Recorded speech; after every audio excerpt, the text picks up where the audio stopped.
Guys, it's dead.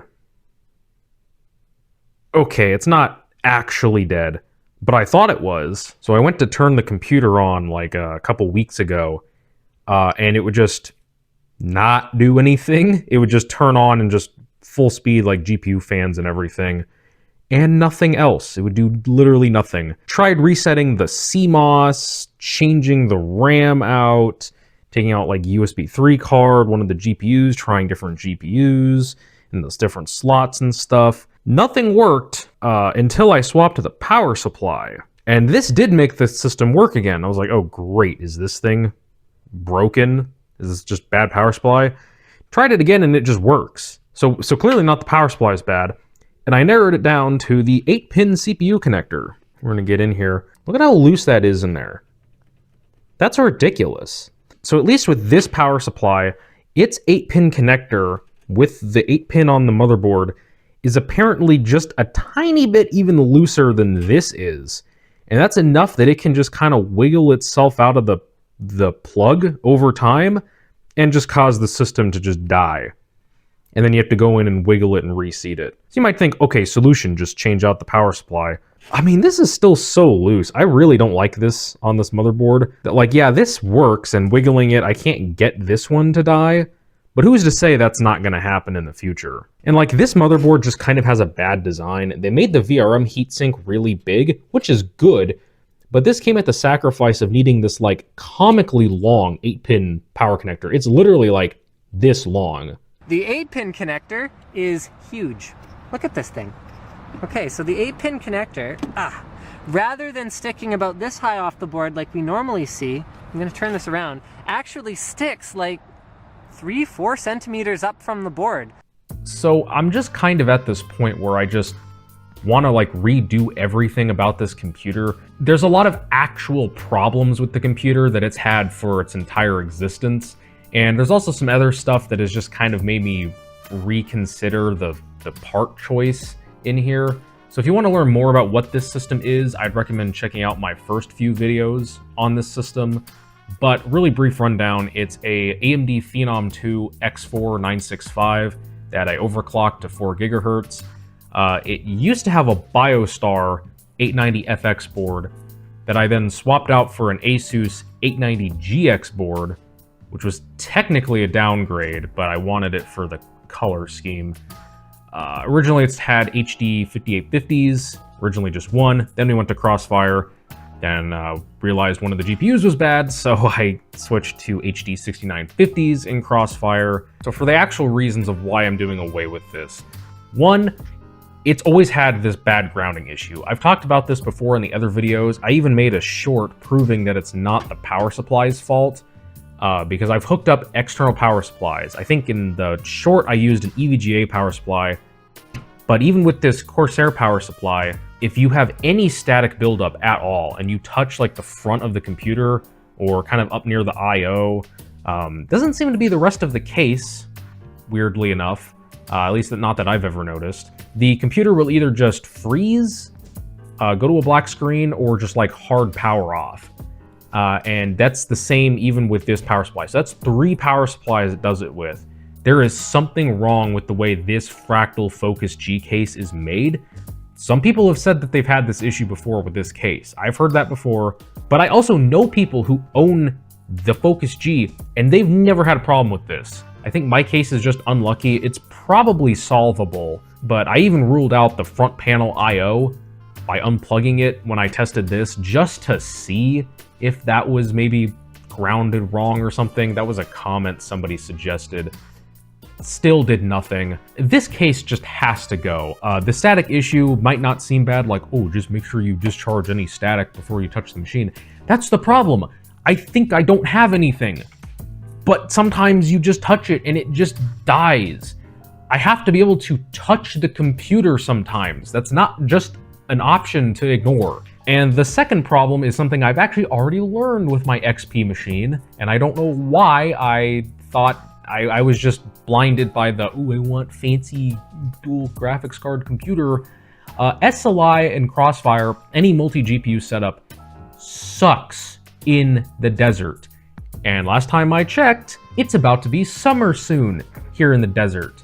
The AC only does so much. It might seem kind of absurd to say, but I've observed this with the XP machine, and even with this system, having dual graphics cards really does kind of tip the scale to the point where the room is getting uncomfortably warm. There's just too much power, too much hardware, and the way that I have my room set up, these systems are kind of in a corner, and the heat just kind of gets trapped in this corner of the room.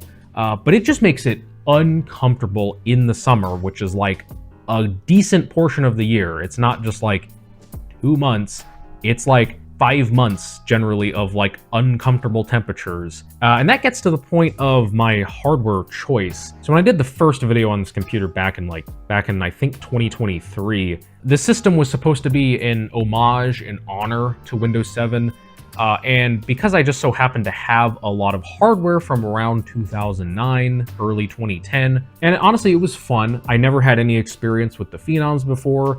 And honestly, I like the Phenom. I don't have any issues with it. The issue is more that it's a very early Windows 7 machine. And in my opinion, I kind of vision the Windows 7 era to be 2009 to like 2015 up until Windows 10 came out. Most gamers didn't actually switch to Windows 8.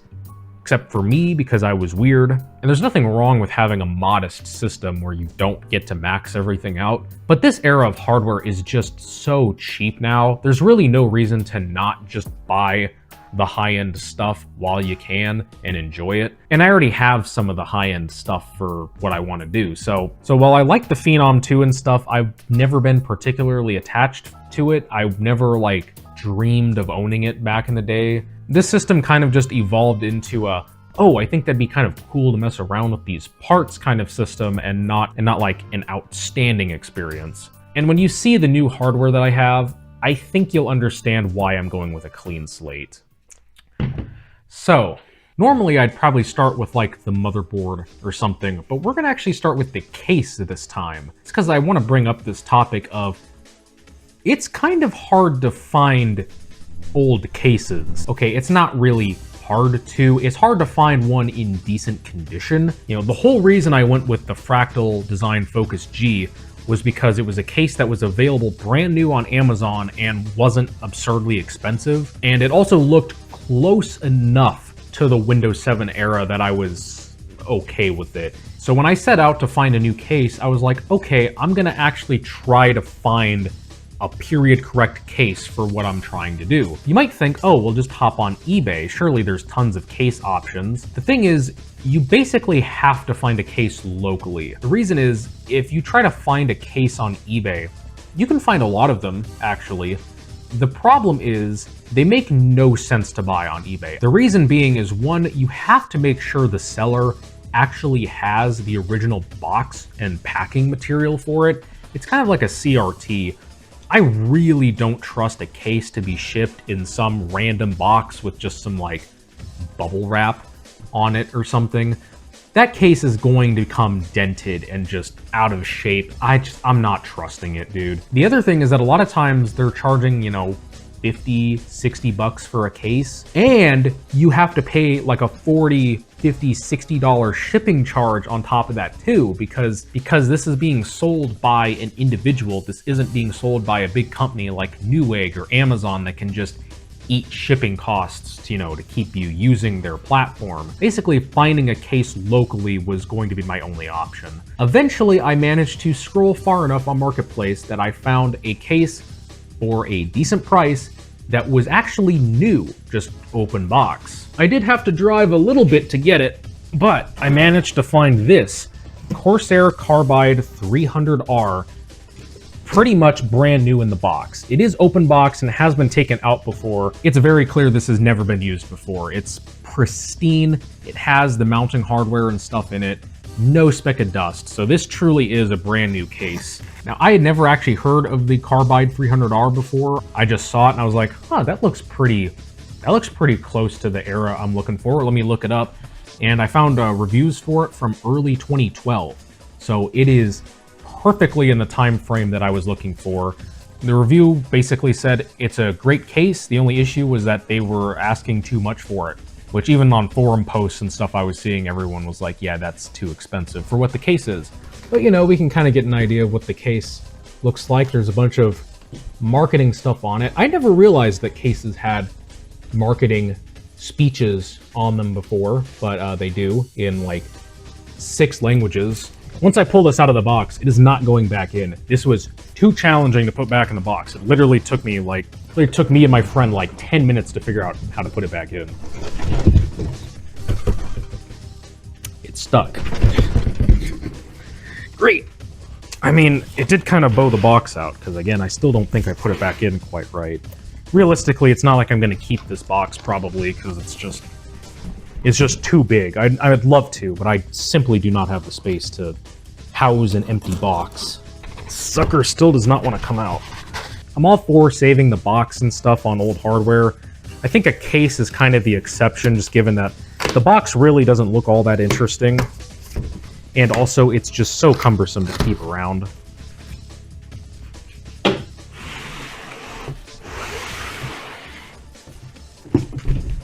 And here she is, the Carbide 300R. Back when you could still get cases that had front panel expansion. Can we please bring back just one? Just one. It might be controversial, but not every computer needs a window. Sometimes a sleek, clean case is just good enough. It's gonna kind of suck because the hardware does look kind of cool, but it's fine. It's fine. There might have been a version of this case that had the window, but I don't remember. They're not captive screws. That's something the Focus G had going for it. We got Manuel, which is really thin even for a case. Can't imagine there's really much useful in there. And we got the box of goodies. And this actually was open when I got it, and the bag fell out of it, so it's floating in the case in there somewhere. I think it looks pretty good in here. This is definitely crossing into the line of what I consider to be a modern case. And when I consider a modern case, I don't mean glass and stuff everywhere. I mean, it's not directly following the ancient ATX cases of the 90s. We got all these nice hard drive trays, which are, you know, quite easy to remove. And so yeah, it does actually come with a 120 in the back and a 140 in the front. These are 3-pin only. Not great, but I wouldn't have expected much more for the time. This is a view of the front. It's got this kind of fake brushed aluminum look, which I think looks okay. This video is going to be so long. I really got to stop shying away from making long videos. I mean, clearly people like them. My long videos do okay, usually. And then you have Clab Retro out here hitting it up with like regular hour-long videos on some random Cisco network gear or something, and it's just, he does well. So I gotta stop being scared of it. Just before we get to the new stuff, the stuff that's gonna be carried over from the old system are the Blu-ray drive, the 120 gig SanDisk boot SSD, and the 600 gig WD Raptor, along with the Cooler Master 850 watt power supply. Unless that somehow causes issues, which I doubt it. So those are the 4 things I'm going to bring over. All right, so this is our new motherboard. Any guesses? Okay, so we are leaving AMD behind. So now I'm going to have 3 primary Intel systems. I was always kind of an AMD fanboy. It's not that I ever hated Intel per se. I was just always trying to root for the underdog, but it kind of doesn't matter when they haven't sold this era of hardware for 15 years, and it doesn't matter. Also, Intel somehow now is the underdog, and they're doing like kind of terrible. Really hope Intel doesn't like completely crumble apart, because man, the foundation doesn't look great over there. But I've kind of softened up to Intel a lot in recent years. This is kind of completing my trilogy of what I consider to be kind of the best of Intel: Pentium 3, Core 2, and Sandy Bridge. Depending on how I'm feeling that day, you could throw the original Pentium in there, but that's just my opinion. So this is an Asus P8 Z68-V LE. So this is a Z68 chipset motherboard, which was the highest end chipset available for LGA 1155 when it first came out, you know, pre-Ivy Bridge era. Z68 actually didn't launch with Sandy Bridge. It came out like a couple months later. And something that I never knew of until learning very recently, looking at all this stuff, is that those early Sandy Bridge chipsets had like horrible SATA issues. The SATA controller would just like degrade over time as you used it. in like a couple months' time, your SATA controller would be like completely useless. If you were using, I think, SATA 3. I think if you were using the SATA 2 controller, it was fine. Or if you were using, you know, a third-party controller on the motherboard, then it was fine. But yeah, kind of a weird thing. Intel actually recalled a bunch of motherboards. Kind of interesting. I never knew that before. Got this for a pretty good deal. Even came with the I/O shield, albeit it's actually not the right one. See, there were supposed to be some extra ports there. I think it was supposed to be like a FireWire and an eSATA, but who cares? It's just a miracle when you actually get the I/O shield to begin with. And I got this for a good deal because it came with a good CPU and some good RAM. So it's basically ready to go. This is just 8 gigabytes of DDR3 1600 CL9, which is the same as the blue RAM from the pre-existing 7 machine. So I might just bring that over because there's a lot of blue on here, and I think that would match quite nicely. And it's Windows 7 ready! How excited they are. They're not excited about DVI interface. We are excited about MemoK. There's not much to talk about with this board. It does support Crossfire. I don't believe it supports SLI. And look at that, a normal height 8-pin connector, not one that like sticks up like this far. Now, when you think of Sandy Bridge, you almost certainly think of the legendary Core i7 2600K. That's certainly what I always think of, and that's what I was going to get for this system. However, it already came with a CPU, and it came with a pretty good one too. We have a Core i5 2550K.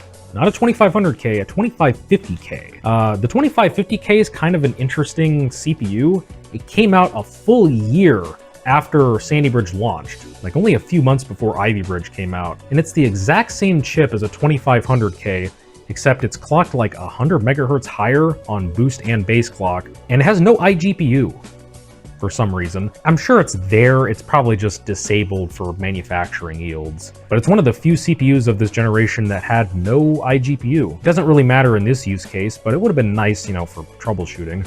This is going to be a pretty much pure gaming system, and a quad core like this that's unlocked that we can overclock is going to be basically just as fast as the 2600K. The only advantage the 2600K has is that it has hyperthreading, which pretty much no games of the era can actually take advantage of, and has like 2 extra megs of L3 cache. To cool the system, I did pick up some Thermalright 140mm fans just to stick in the case. And these are PWM, and these are a pretty good value. I think I got these for like 17 bucks for 3 of them. But to cool our CPU, because of course we're going to overclock it, it's a K after all, I could just pull the Hyper 212 off of the old system, and that would be perfectly fine. But this was also the beginning of AIO liquid coolers. And believe it or not, I have never had a single system that actually like keep built for a long time with water cooling. I have like a Corsair H80i or something, a little 120 that I've used for like test bench stuff before, but we're gonna go all out because I happen to have here a Corsair H100i from back in the day. I think the H100i came out in like 2012 or 2013, so it's perfectly in our time frame here. Now you might have some concerns about running such an old AIO. I have a lot of those same concerns. Like, is it going to work? Is it going to leak? Is it going to ruin everything? Well, this AIO has actually been completely drained and refilled a couple years ago by my friend Goo. So the coolant level is good, and he had this on an X79 system for a while, and no leaks, pump works good. Another reason why I wanted an actual old one is because it has the square looking pump block. I've always preferred the way these square ones look to the more modern round style. And if you didn't know, this actually is not an Asetek design. This was designed and I think made by Coolit Systems. And if you don't know who Coolit Systems were, they were the other big company back in the day doing the AIO thing with the integrated pump and water block in one thing here, until they got sued out of existence for patent infringement by Asetek. Rest in peace, can't wait for that patent to expire. And lastly, our graphics card choice.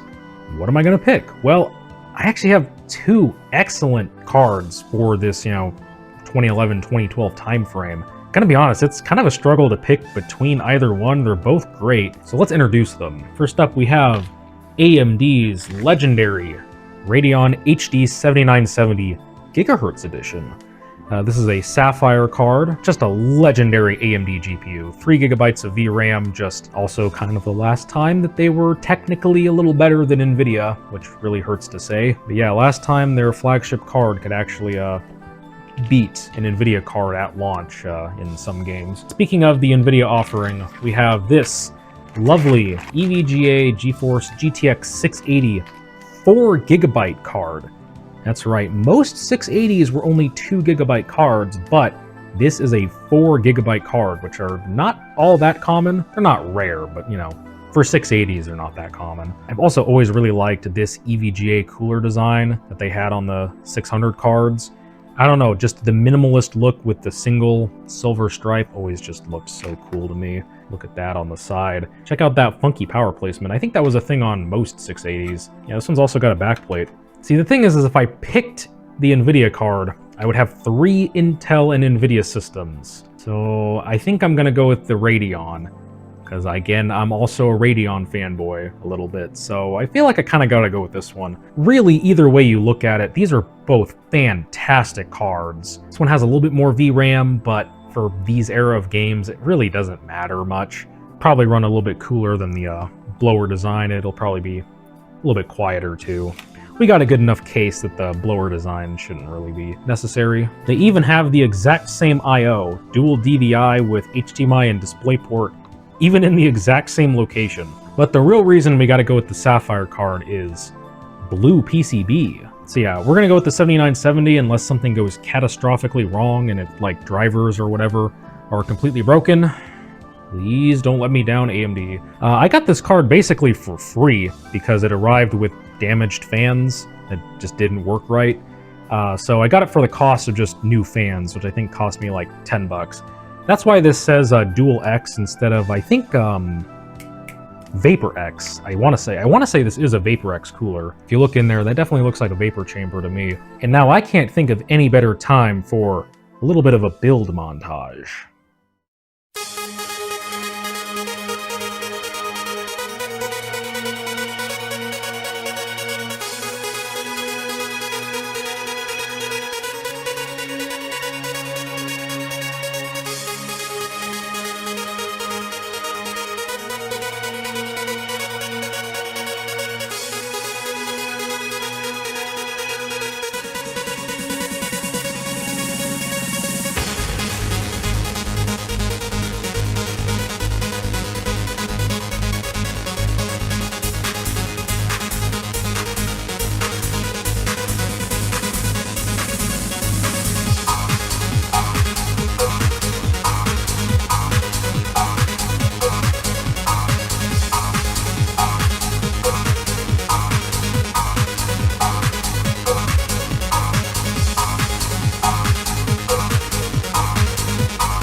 And the build is done, and it's working. Great. What was that? AIO? What are you talking about? What do you mean, where is the AIO? What are you... Huh? No, we were never putting an AIO in this. We were always putting a Hyper 212 in this. What... But, you know, I think the system looks, you know, pretty good and all that.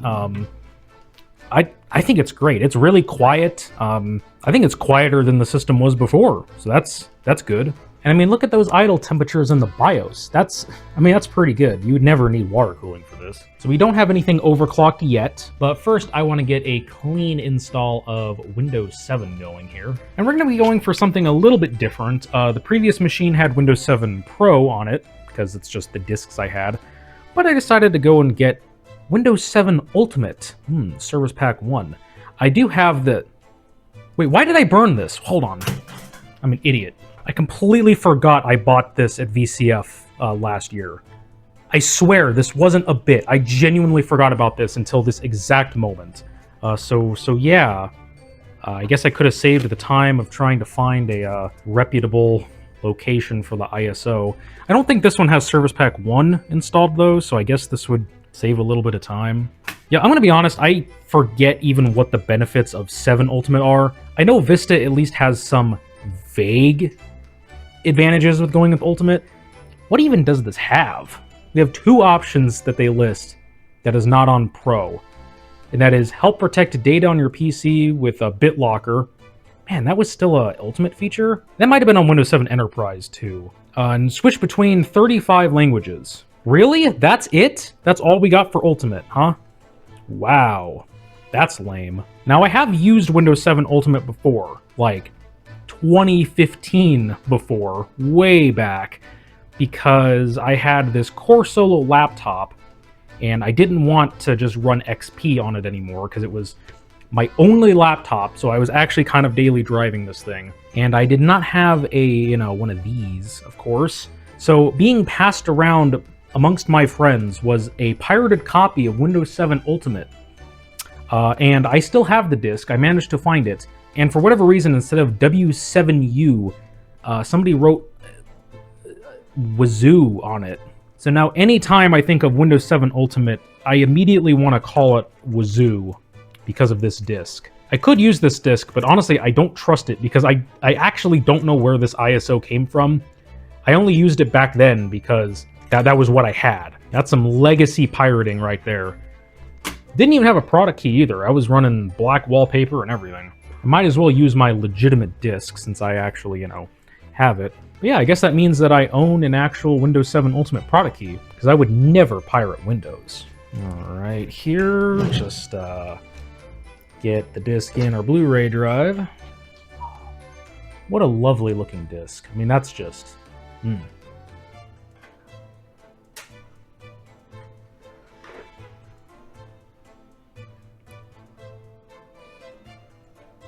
It would have been cool, since you're paying all this extra money for Ultimate, if they made, like, I don't know, the background black or something. That would have been nice. So the system's been done for, like, over a week now, and I don't usually get a lot of time to actually, like, play around and mess with the systems when I make videos like this. It's usually I just kind of benchmark and do this stuff kind of quickly and try to get through the video. I didn't really focus too much on the benchmarks for this system, just I don't think it really matters all that much. I'll throw some numbers up in a bit, but I was just focusing more on just using the computer and just kind of seeing how it was, and I was also messing around with the overclock a lot as well. But I can confidently say that I love this system. It has just worked. Everything about it has been great. I haven't had like a single issue with it. And to give the system a true break-in test, I actually played through the entirety of BioShock Infinite for the first time on this system. I played through the first 2 games a few years ago, never got around to Infinite, and obviously not on this version. I have some opinions and thoughts about this game. I think all that I'll say for now on this is I'm just disappointed, because this could have been a really, really good game, and it just somehow manages to fail in almost every single aspect compared to the earlier games, and just in terms of game and story itself. Despite all of that, I was somehow addicted to this game, and I beat it in like 2 days. I was playing like 4 or 5 hours straight at a time on this system, because for some reason, I don't know why this game pulled me in. So the system works great, but obviously I overclocked the system, so I did settle on a final overclock of 4.4 gigahertz. That's a full 1 gigahertz above base clock. I think I could push it to 4.6 pretty easily, maybe 4.7, 4.8. This chip seemed to play pretty well. My main thing is I just don't want to crank the voltage up super high. To get an overclock like that, I'd probably have to go at least 1.4 volts, which is definitely getting to the kind of iffy point from what I was reading on these 32 nanometer Sandy Bridge chips. You know, I don't run this system 24/7, so I probably could go with a higher voltage, but I'd rather just play it safe than sorry. And 4.4 is still a pretty dang good overclock. And I really do understand why people just didn't upgrade for generations. In fact, I'm sure there's some people that still have this system because they simply can't afford to buy anything newer. And honestly, I can't blame them. Using this system felt amazing. Like, genuinely, this feels faster and snappier than some modern computers. Just Windows 7 plus an SSD plus fast single-thread chip is just a deadly combo, I think. But even though I didn't focus too much on the benchmarks, I did go ahead and benchmark it. It's mostly synthetic benchmarks that I have here, but I did test Tomb Raider 2013 along with Stalker Call of Pripyat, just because those are the two games that I have that have built-in benchmarks that are, you know, easy to run. That's not really the point of this. It's more just the experience and the vibes. It's nice knowing I can touch the computer and it won't die. I think the system is pretty average in terms of noise for the time period. It's not great by modern standards, and it doesn't help that the system is sitting about this far from my head when I'm actually playing on it. The graphics card does unfortunately have some pretty bad coil whine. That is kind of the one thing I do hate.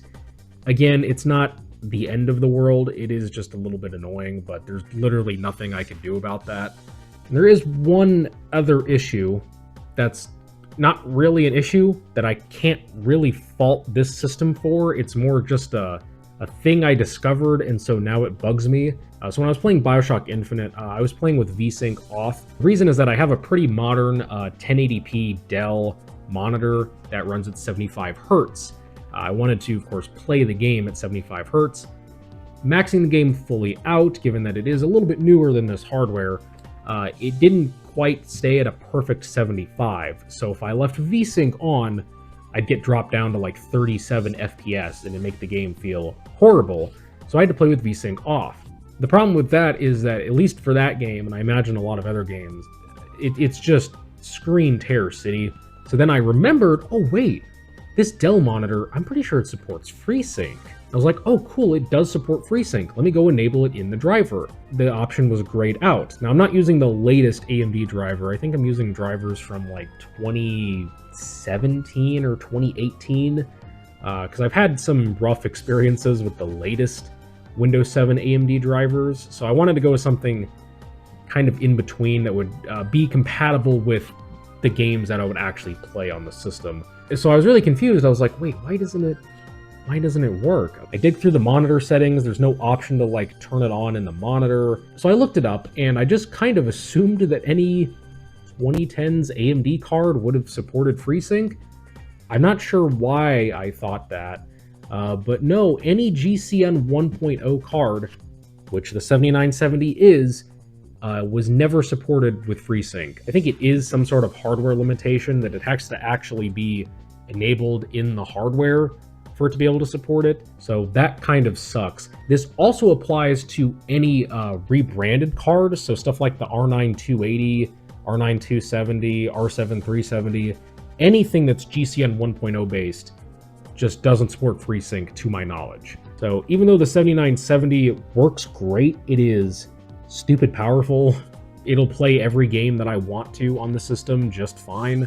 I might swap in a newer card purely just to get FreeSync support, because that really would make the gaming experience a lot better. I love the 7970 a lot, but I really want to try to not get myself in the mindset of, oh, I need to stick this machine with a particular era of hardware, because that's just kind of dumb. Putting myself into arbitrary restrictions like this is just something I'd really like to get out of. You know, it's fine for one-off special kinds of builds that I'm doing for a video, just to experience hardware, mess around with hardware, but for something like this that I actually want to use as my main Windows 7 machine all the time, there's no reason for me to try to stick with, oh, I gotta stick with, you know, early 2012 hardware like this. Like, no, man, you can free it up a little bit. I don't really have too much else to say on the system, at least performance-wise. If you want to dip out of the video now, I understand this video is already probably really long, but this next little section is going to just kind of be some just personal thoughts and ramblings on the system. So if you want to tune out, I totally get it. But this system ended up meaning more to me than I thought it would. So a little bit of personal history. I didn't get into computers when this stuff was relevant. I was gaming on PC with pretty much just Minecraft and like Mario Flash games. This system in 2015 would have still been like mid-range. It wouldn't even have been entry level yet. You know, I remember the entry level recommendations for, you know, used PC stuff in 2015 if you were on a really tight budget like I was, because I was a teenager, I didn't have much money, was, you know, you get a Q6600 and whatever mid-range graphics card you could scrounge up that was, you know, several generations old. Something like an HD 5770 or like that. Some of this stuff still would have been appearing on benchmark graphs, but a thought I recently had is, at the time, we were all pretty much like, this era of PC hardware kinda sucks. Kind of not as interesting as we'd like it to be. You know, AMD did like nothing interesting in terms of CPUs for years. Like a solid like 4 years, AMD had almost nothing interesting to offer the enthusiast buyer. Unless you were building a more budget system and overclocking, they didn't have anything to really offer you. You know, this was the start of Intel's stagnation right here at Sandy Bridge. These Sandy Bridge chips, coupled with the lack of competition from AMD, is what started Intel down the death spiral that they're in now. And they're only just barely starting to kind of pull out of it. Surely they'd have some what looked like ups, but the effects of the mid-2010s on Intel were devastating, really. On the graphics card side of things, Nvidia was just dominating. I mean, what's new, really? But the Radeon division was having a bunch of ups and downs with, you know, driver support being really flaky a lot of times, cards not living up to expectations, graphics cards getting delayed. Vega. Windows 10 came out. That was horrible. And it's just funny because, like, I remember me thinking back then, like, wow, this is kind of lame. That's one of the main reasons I got into old computers. I already liked old technology, already in general, but one of the main reasons I got so into old computers is because at the time I thought the hardware was, you know, wasn't as interesting or wasn't as cool as it could be. And I've really kind of realized in the last few years, I don't think we really realized how good we had it. Or at least we didn't realize what we had until it was gone. This era of hardware is leagues better than the horrible state of the market is today. I don't think anybody could really disagree with that. You know, the parts were affordable. You could actually get the parts. You weren't going to pay an arm and a leg for a system. You could build a gaming PC for $500. It wasn't going to be the best gaming PC, but you could get it and it would play most modern games at respectable settings on par with, like, say, a console, and that is completely dead.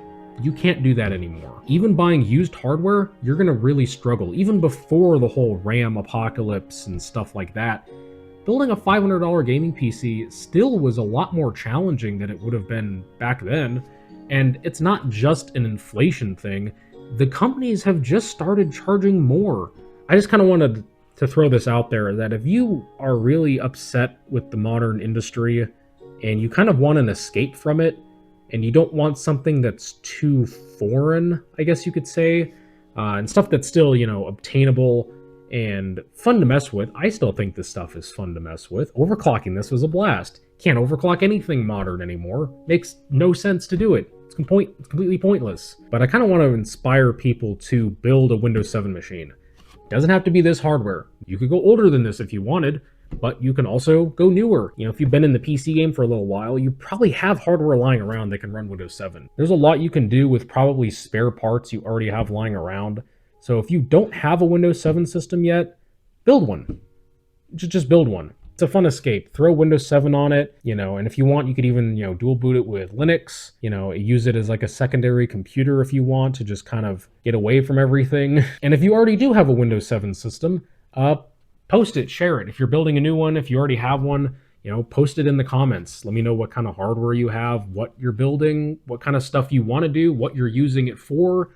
I just want to know because I personally can't call this retro yet. I just can't. It's way too modern to me. It's too usable. I think I'm going to have a really hard time ever acknowledging this as retro because I was there for this era of hardware. Probably rambled on long enough about my personal feelings. This video is, I'm sure, encroaching on an hour. So thank you guys for watching. Go build a Windows 7 machine. Just have some fun. You don't have to go crazy with it. Let me know what kind of systems you have in the comments, and have a good one.